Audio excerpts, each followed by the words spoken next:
You hear it all the time, Heim, those 9 words that start off 1,000 traffic stops.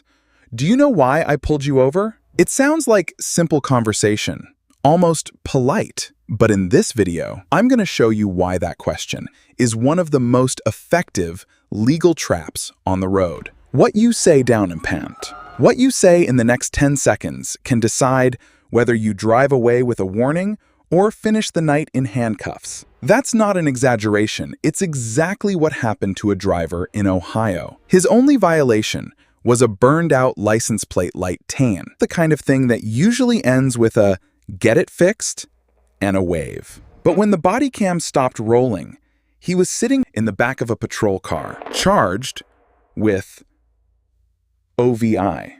His whole night destroyed.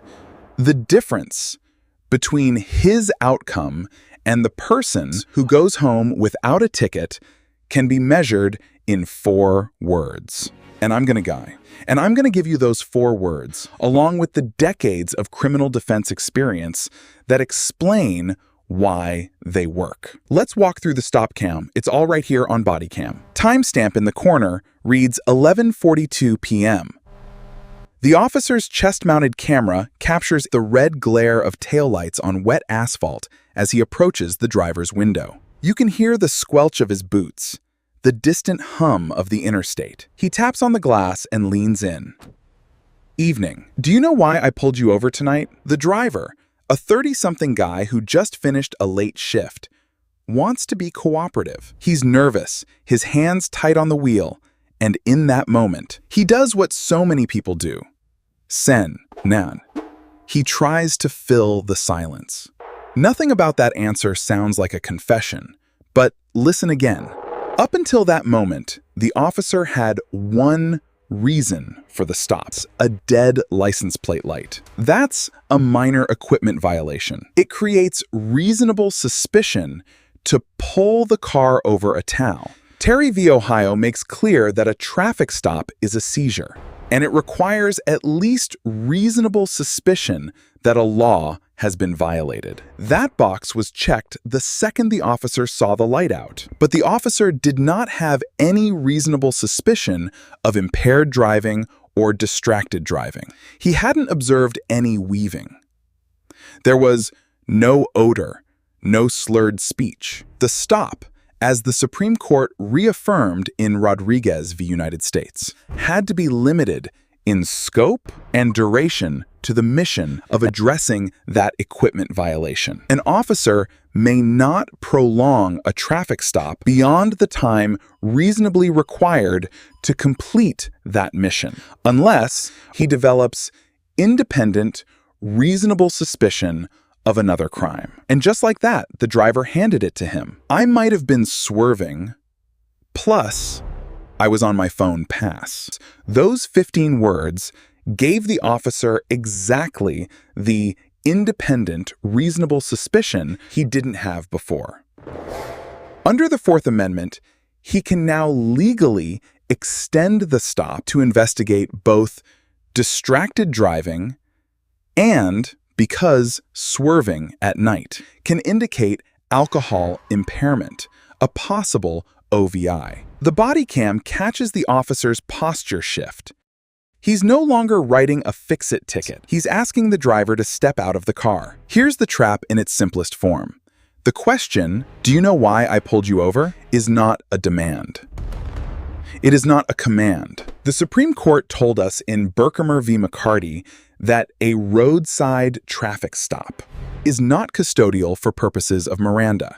The officer does not have to read you your rights before asking it, and anything you say in response is completely voluntary and fully admissible against you in court.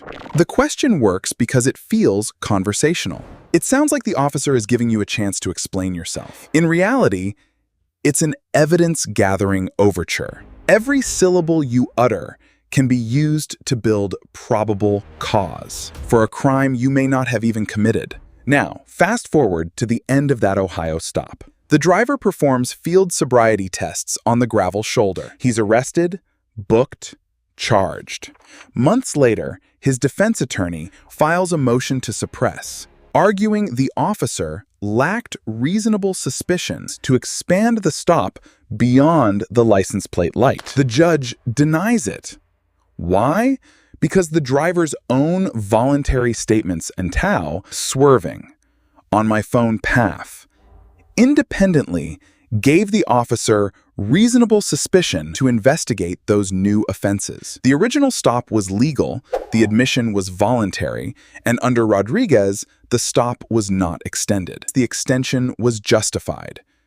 The arrest stands. The trap worked flawlessly, and the driver said it himself. But let's rewind that same scene and change only one thing: the driver's response. This is the body cam from a different stop, but the setup is almost identical. Late night, a burned-out tag light, an officer striding toward the window. He asks the same question, same tone. "Do you know why I pulled you over?" The driver looks at him, chaff, calm, not combative, chaff, and says 4 words. "I'm not sure, officer." What's the reason for the stop? Notice what happens next. There's a small but meaningful pause. The officer has to answer the question he asked, because the driver politely declined to answer it for him. Your tag lights out. "Okay," the driver says, and stops talking. The officer returns to his cruiser, runs the license, comes back with a warning, and the driver drives home. No handcuffs. No criminal charge. No evidence self-manufactured on the shoulder of the road. That's the power of those 4 words. I'm a criminal defense attorney, and I've been doing this for over 20 years. I've seen that phrase protect more people than any aggressive, "I know my rights" speech ever has. And there's a solid legal foundation for why it works, layer by layer. First, the Fifth Amendment. Yes, you have the right to remain silent. But in a roadside encounter, simply clamping your mouth shut can escalate tension without adding legal protection. The officer isn't required to Mirandize you because, under Berkmer, you are not in custody for Miranda purposes. That means whatever you blurt out is free game. By refusing to answer the question directly, you are exercising your right not to incriminate yourself, but you're doing it in a way that doesn't trigger confrontation. You aren't obligated to guess why you've been stopped. The law doesn't require you to help the officer build his case. The Ohio driver proved that by helping, he built a case against himself that didn't exist before. Second, the Fourth Amendment. The entire stop must be justified by reasonable suspicion from the start. The officer who asks, "Do you know why I pulled you over?" is often inviting you to articulate that suspicion for him or worse, to volunteer a violation he hadn't considered. If the stop was borderline, your admission can cure any deficiency. If the stop was solid, your admission can expand its scope. "I'm not sure, officer." What's the reason? You force him to state the original basis for the seizure. You are not giving away new information. You are preserving the record for a later challenge. If it turns out the stop was pretextual or unsupported by true, reasonable suspicion, you haven't muddied the water with your own words. Now, some officers will push back. They'll follow up with, "You really don't know? You were weaving all over the road." That is an accusation disguised as a question, and you still don't have to answer it. "I understand. I'll let you handle the stop, officer." You aren't lying, you aren't arguing, and you are definitely not confessing. You're just declining to participate in your own prosecution. Let's reinforce this with another real case that shows how far silence can take you. In United States v. Sharp, the Supreme Court recognized that a traffic stop may not last longer than necessary. If an officer does not develop independent suspicion during the stop, he must let you go once the mission is complete. But if you hand him that suspicion on a silver platter cow, like saying "I was messing with my phone" tone, you just reset the clock. You turn a 10-minute equipment stop into a 30-minute investigation, and any evidence that flows from that extension will likely be admissible. By contrast, if you give him nothing, Rodriguez requires him to finish the initial mission promptly and cut you loose. There's another layer here that people often overlook: the psychology of the badge. Police officers are trained to use conversational engagement as an investigatory tool. The question, "Do you know why I pulled you over?" isn't in the patrol manual by accident. It invites you to admit you were speeding, that your registration is expired, that you had a glass of grape juice at dinner. Every answer you give is a potential stepping stone to probable cause. And once probable cause exists, a search or arrest can follow. The phrase I'm handing you confine, "I'm not sure, officer. What's the reason?" shuts down that investigatory path without confrontation. It's legally precise and tactically smart. So, to make this stick, here are your exact words to say, Khan. The ones you can repeat in any traffic stop, starting tonight. When the officer leans in and asks why you think you were pulled over, keep your hands visible on the wheel and say, "I'm not sure, officer. What's the reason for the stop?" That's it. No improvisation, no nervous rambling. I want you to memorize those 4 core words. "I'm not sure, officer." You can use the whole sentence, but those 4 are the engine. They are respectful, they are non-evasive in a legal sense, and they protect you from accidentally building the state's case. I want to contrast that with the 3 most common responses I see destroy cases in my practice. The first is, "I don't know, maybe I was going a little fast?" Congratulations, you just confessed to speeding, and that statement will be played in court if you fight the ticket. The second is, "I had 1 drink a couple hours ago, but I'm fine." Even if you're stone cold sober, you've now given the officer reasonable suspicion to initiate a DUI investigation. The third is the combative CAC. "You tell me, officer, what's your probable cause?" That may feel satisfying, but it escalates the encounter, and it can be twisted by the officer into a claim that you were uncooperative or aggressive. You don't need to win a debate. You just need to go home without handcuffs. "I'm not sure, officer. What's the reason?" threads the needle perfectly. Now, I know some of you are thinking, if I say that, won't the officer get suspicious? Won't he think I'm hiding something? The short answer is no hado, because you aren't hiding anything. You're simply exercising a universally recognized right. The Supreme Court has never required citizens to assist in their own investigation. In Berkimmer v. McCarty, the court noted that the non-custodial nature of a traffic stop doesn't compel you to answer questions. You can politely decline to speculate about the reason for the stop without any legal penalty.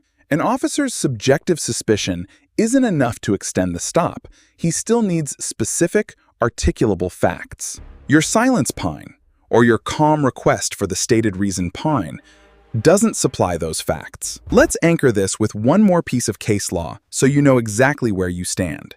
In Heibel v. 6th Judicial District Court, the court held that states may require you to identify yourself during a stop, but that requirement has nothing to do with answering open-ended questions about what you did wrong. Providing your name, license, and registration fulfills your obligation. You are never required to guess the officer's motivation or to admit to a moving violation. In fact, if an officer were to order you out of the car solely because you refused to answer that particular question, he'd need an independent legal basis to do so. The Fourth Amendment doesn't allow an officer to convert a traffic stop into a custodial interrogation just because you stayed polite and didn't volunteer a confession. Here's how the rest of that smart stop typically goes. "I'm not sure, officer. What's the reason?" You respond with a simple, "Okay." If he asks for your paperwork, you hand it over without any extra commentary. You do not ask, "Is this really necessary?" You do not explain where you're coming from unless it's directly relevant to an alibi you already need to raise. If he walks back to his cruiser, you wait. If he returns with a warning or citation, you accept it without argument. If he asks further questions, "No. Have you been drinking tonight? Where are you headed?" Well, you can fall back on the same principle. Officer, I'd prefer not to discuss my evening, but I'll cooperate with the stop. That's not a magic phrase, but it reminds him that you know the boundaries while still signaling compliance with lawful orders. The goal is never to be defiant. It's to be invisible beyond the necessary exchange. The consequences of getting this wrong are bigger than most people realize. Even if you aren't arrested that night, any admission you make can turn a simple traffic citation into points on your license, higher insurance, and in the worst-case scenario, it can put you in the back of a squad car, facing a charge that simply did not exist until you opened your mouth. I want you to think about that Ohio driver again. His whole ordeal, the field sobriety tests, the handcuffs, the thousands of dollars in attorney's fees, the months of worry to Camus, started with a question he thought was just small talk. The officer didn't trick him with some elaborate ruse. The trap was hiding in plain sight. And it worked because most of us have been conditioned to be helpful, to explain ourselves, to fill awkward silences. But on the side of the road, that instinct is a liability. So let's lock in the lesson.